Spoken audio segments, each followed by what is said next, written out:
The seventh word. The bridge is finished. The bridge is finished. Reading from Luke 23 and 46. I'll reference it later. The bridge is finished. What bridge? The bridge that had been broken down because of the fall of mankind, because of the foe of mankind. The bridge that collapsed, castrating the father-child relationship. The bridge that connected the first humans to the creator of humans.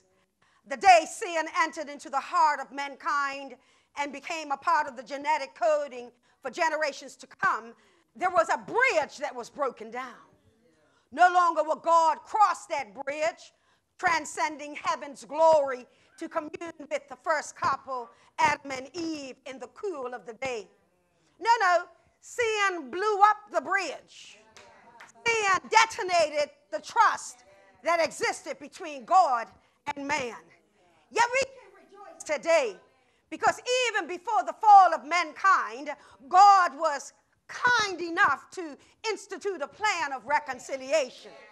God was and is the architect of completing the bridge between humanity and himself.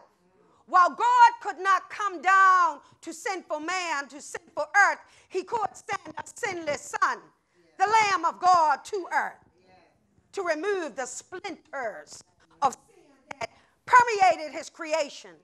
Jesus, with every move he made, was building a bridge.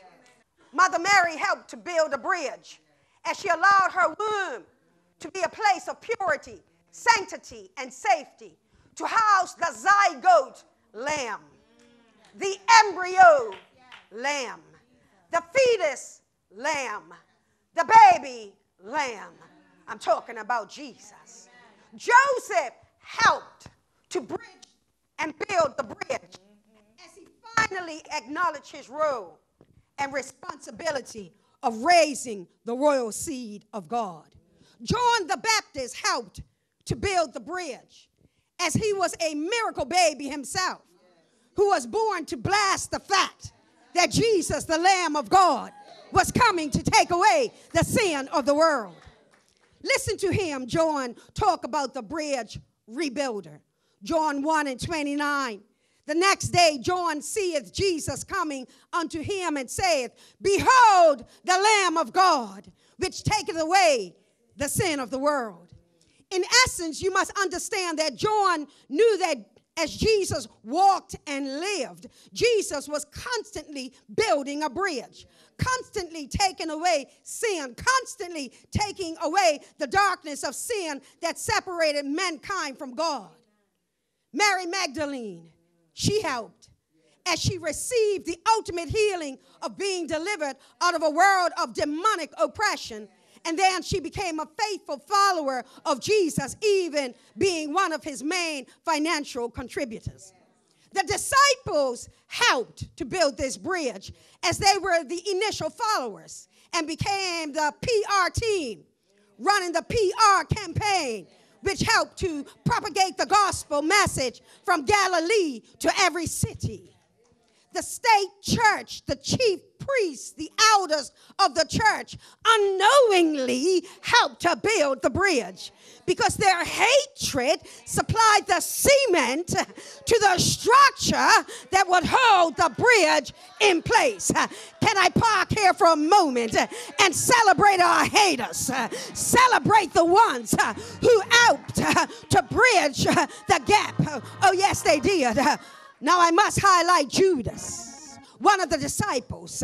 Judas helped the bridge to be built as his outright betrayal of his leader would lead to Pontius Pilate, the Jewish high priest, and Caiaphas, Herod's high priest, the highest courts of the day, rejecting Jesus and being responsible they were in seeing to it that Jesus was placed on the cross of Calvary.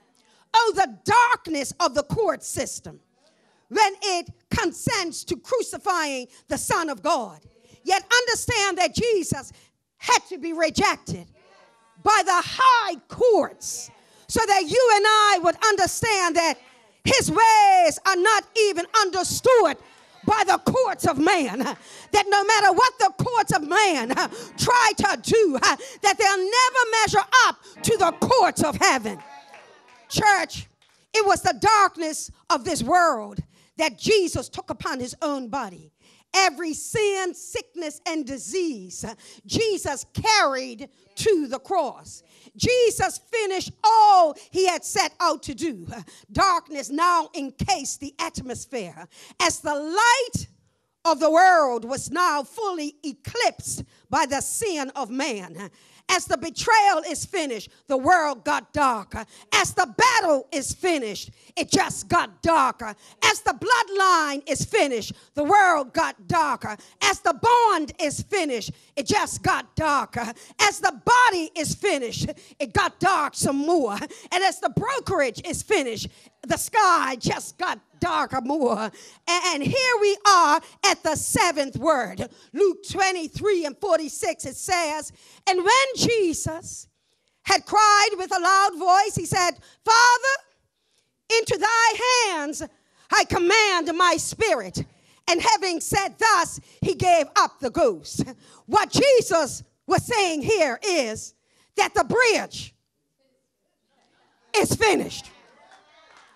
Now that Jesus had received all of the darkness of this world, the light was going out. Luke 23:44, it says, and it was about the 6th hour, and there was darkness all over the earth until the 9th hour. Church, while this is a dark 3 hours, a solar eclipse, the time that Jesus, the light of the world, gave over to God that very light. Yet as dark as the day was also as light and bright as the day was.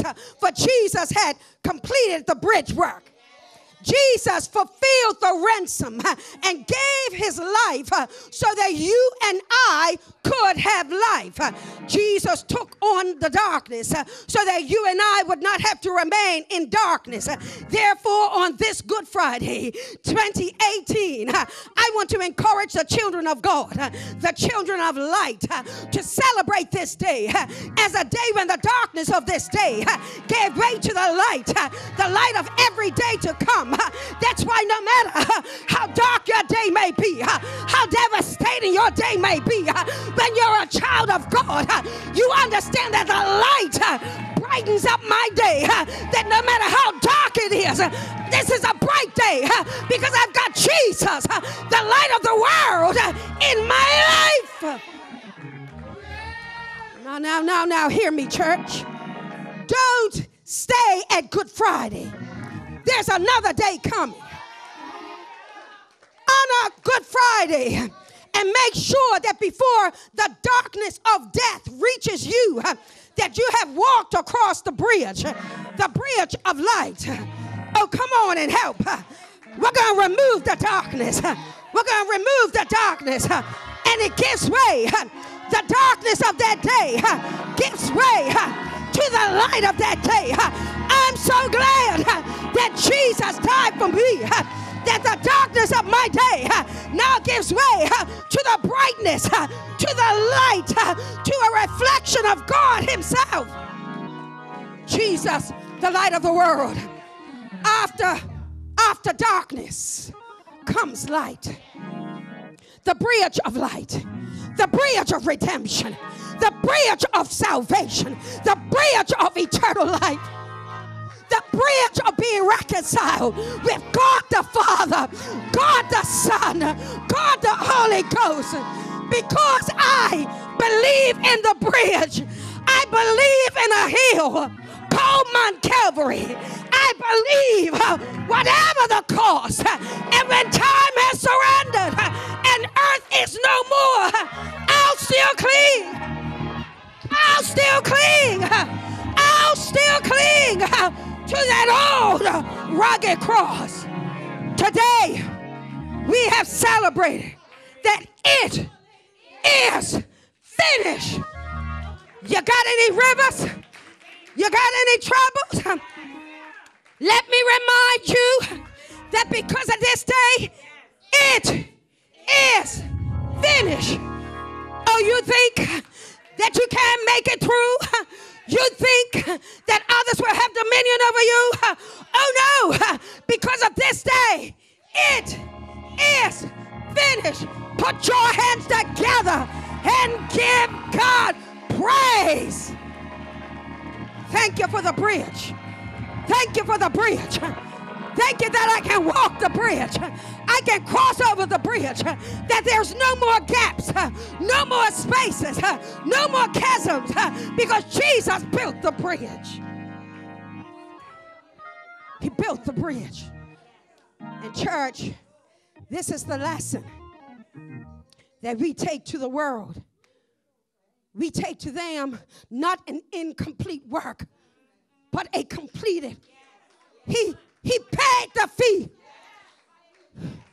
I earned a debt, but he paid the fee in full. Contract signed. Contract sealed. Contract delivered. Signed by the blood of the Lamb. Signed in red. Nobody can sign a contract today in red. But I'm telling you what, that day so long ago, he signed the contract in red. The blood of the risen Lamb. He signed it. Paid in full. It is finished. Put your hands together. Thank you, God.